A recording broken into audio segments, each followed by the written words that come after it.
Good news, everybody! It's a new day and a new blog. Today we're looking at the Lister Storm GT. Now, it does state on this PDF file for the blog that it is a repost of an article that has already been posted on the Straight 4 Studios website. However, at the time of recording this, I went to have a look and I couldn't really see this article anywhere. Maybe I'm just being blind. Either way, we're going to have a look through this together. We're going to look at the screenshots that they've also provided me from the Giants engine, and we're going to have a look at this beautiful piece of machinery. The Lister Storm GT comes to Project Motor Racing.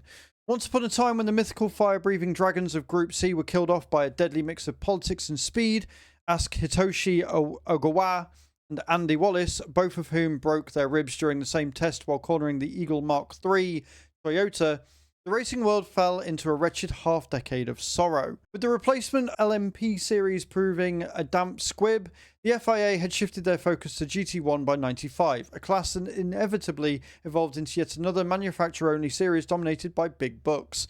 Semi-prototype one-offs and zero chance for the independents. Little noticed at the time, though, was the incurring back of the class kids in GT2, who were cooking up some special sauce by mixing peach big lumps sourced from Group C into some rather spicy looking GT cars. Like what? Well, how about the 7-litre V8 Saleen 7R S7R versus the 8L V10 Chrysler Viper GTS RS versus, okay, goose pimply and misty-eyed now, the icon, the legend, the V12 beast that launched 1,000 dreams in GTR and now officially coming to Project Motor Racing, the Lister Storm GT. What's so special? How about the biggest engine ever fitted to a GT car since 1938? A lump taken directly from the Group C Jaguar XJR9 and then tuned for more power. A stonkingly crazy twin supercharged, bored out 7-litre V12 shoved mid-front into a honeycomb chassis and carbon fibre body that produced, depending on who you believe, anything from 550 horsepower to 700. Not enough?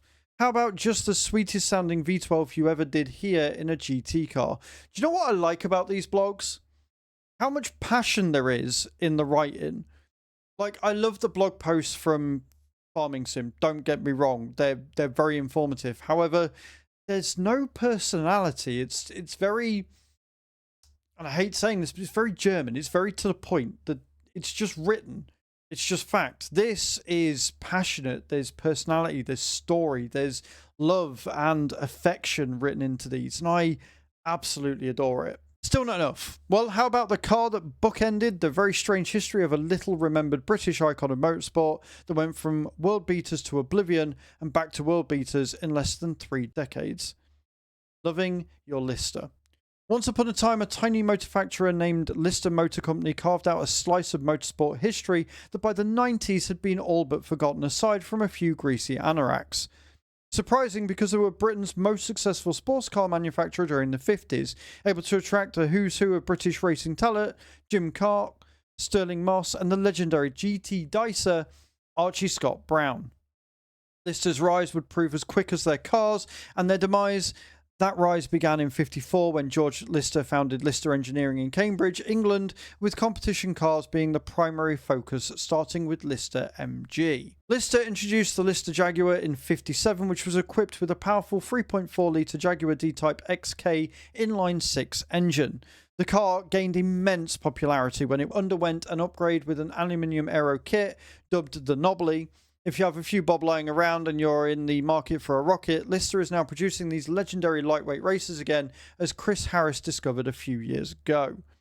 During the era of the Knobbly, Lister brought on board an unknown engineer called Mike Costin, who was given the responsibility of designing a new aero body around a Chevy power unit sourced from a vet. This happened a decade before Costin would later become the Cos in the Ford V8 Cosworth, which would go on to dominate F1 for decades. Lister's legacy then was sealed by the inimitable Lister Maserati 2-litre built in '56, one of which sold for £575,000 a few years back. The little motorsport company was at the absolute peak of its powers by then, and little knowing that its meteoric rise was about to come to a sombre and horrific end. Archie Scott Brown. Lister's motorsport legacy was closely allied to their star driver, Archie Scott Brown.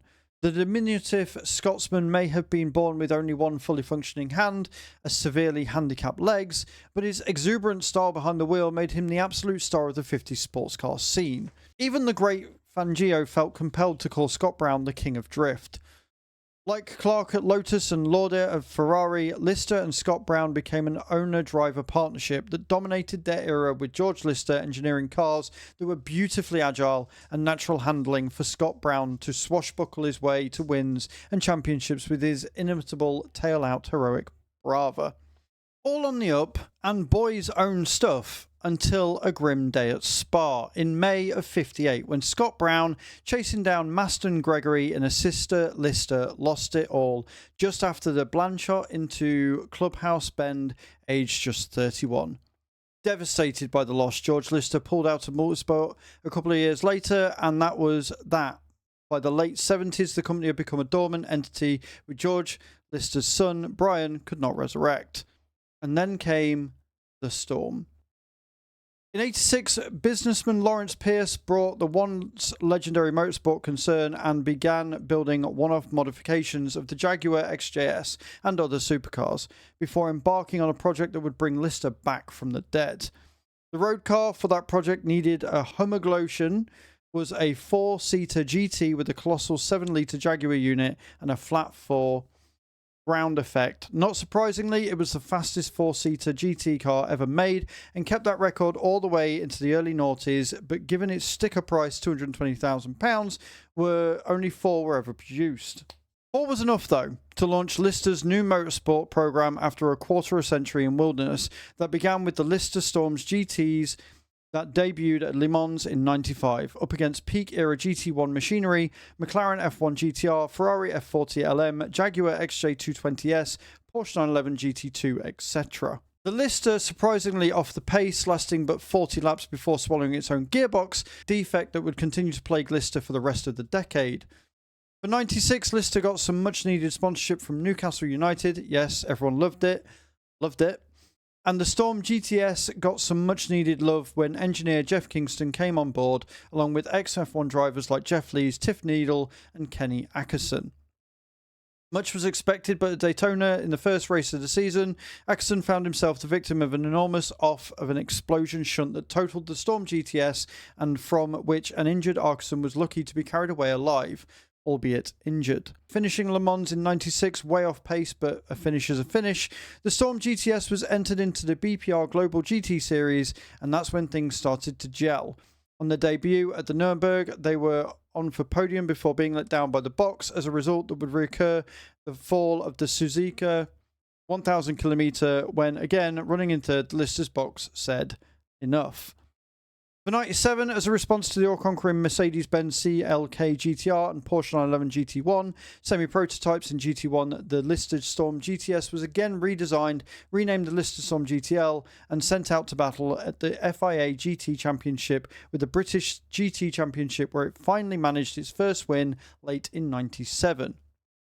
And then came the fateful year 1998, when the Lister was again updated, longer nose for better aero, again renamed and quite unexpectedly about to become the defining icon sports car racing in the new century. And that icon is what you'll be racing in Project Motor Racing. The Lister Storm GT. The Storm GT was a winner right out the box, claiming the GT2 British GT Championship first year out. Even more mouthwatering, with the FIA's change of regulations, GT class racing suddenly became the de facto leading class of the FIA Championship. And just like that, Lister found itself with a car capable of gunning for one of the most prestigious titles in big-time motorsport. Not surprisingly, the team went all out on full season in an FIA GT Championship. The result? Some of the most epic noise battles you'll ever be treated to. The 7-litre V12 Lister Storm versus the 8-litre V10 Chrysler Viper GTS RS, alongside some of the hardest battles ever seen in GT racing. Oh, and did we mention the sound? Yeah, you did. You did. I get it, but you did. Lister enjoyed some positive results from the first season, but when the championship-winning works Chrysler Oreca left the series for the 2000 series, Lister's title hopes were truly unleashed. winning 5 races with Julian Bailey and Jamie Campbell, Walter doing the wheel work. Even a late intervention by the FIA to slow the Storm GT with restrictions failed to stop Lister from claiming both the drivers and the team's titles.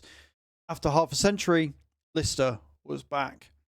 2001, more wins, more big block battles, but not quite enough for Lister to displace the mighty Vipers from another championship, which they'd defend the following season. Lister pushed on. Through 2003, finishing off fighting second in the championship again, but by the end of the season, the factory was distracted by their new project, the soon-to-prove second-rate Lister Storm LMP. Lister was also taken to task by a new rival, the 7-litre V8 Saleen S7R, in yet more big horsepower battles.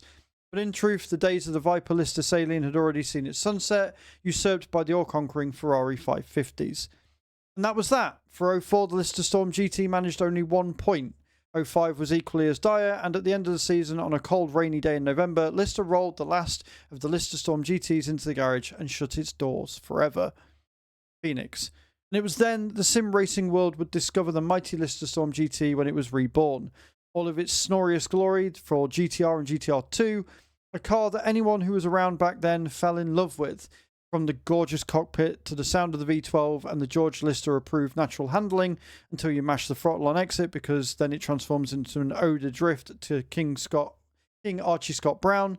The Lister wasn't the fastest thing you could drive in GTR, but no one gave much of a damn because racing was at its best, was just so rewardingly sweet. Looking back on it, those 5 years between 99 and 04 were really a second golden age to compare the glory years of GT racing from the 50s and 60s, an era that lies in your future with Project Motorsport. That's really cool. I love that these blogs aren't just saying, here's a car, enjoy it. It goes into the history. It gives you all of the information you could ever dream of getting, and I absolutely adore the passion, the sheer love of the game and the motorsport that you get from these blogs. We're going to look at some screenshots now and see what they're all about and see how pretty this car looks and whether the description does the graphics justice and vice versa. In the first screenshot, we get a look at the cockpit. Now, what's interesting with this is how old and ragged it looks, and yet it's still sublime. It is an old car. It is from an old era, and it's from a time where it wasn't all carbon fiber. It was steel and aluminium, which of course, if left, can rust. So the fact that they've got the Lister and it looks as old as this, but it still looks function, is really good. And I think that's a really good ode to it. And then this is what it looks like from the outside. It's such a nice looking car. You've got your exhaust on the side and everything. You've got the Lister Storm, the number. It's beautiful. It really is stunning. And then when it's at a standstill, again, you've got slight signs of age here on the wheels. All the lines are really good. It just looks beautiful. I really do like the look of this car. And again, here, like, it's beautiful and it's shiny, but you can also see signs of age. You've got scratches on the paintwork. The rims have got like some rust and some scratches where they've curbed it. It shows its age and it shows the respect they've got for the car. I really like these attention to detail that they've got. It's not just all brand new and shiny cars. And again, the spoiler, you've got scratch marks down here. Such good graphic work, such good design. I am in love. I genuinely am in love. I think this is probably going to be one of my favorite cars to drive. And then again, this final angle here, which looks a bit shinier, but you know, looking closer, you can see where there's scuffs all over it. I really like this touch, and I hope that more cars, especially older series race cars and stuff, are going to have these sorts of blemishes on them as well. I don't want a sim racer that's just all pristine. I want to see the damage. I want to see the damage over time, and I want to see that age coming through. All of this is making me very, very excited. And remember, guys, you can pre-order the game from the description down below. Let me know what you think. Let me know what you think of the history and the writing. I will see you all in the next video. Ciao, ciao.